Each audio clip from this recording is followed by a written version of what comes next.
Hi! Kani nga logo ba, bawal na siya ni Meta. Dapat dili na makit-an sa inyohang video. Nakoy tutorial nga himuon para unsaon na mawala na siya. Duha na siya kapamaagi, it's up to you kung unsaon ninyo ha. Here we go! So, maanay kada edit ba na itong video kay na ay ending nga mabutang. Ang inyong buhaton, i-click ra na ninyo siya tapos i-click ang delete. Human na. O diba wala na tong logo.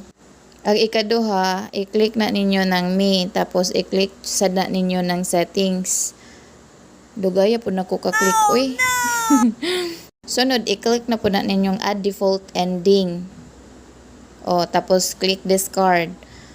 Human na. Mura to. Tapos i-check ninyo yung video be.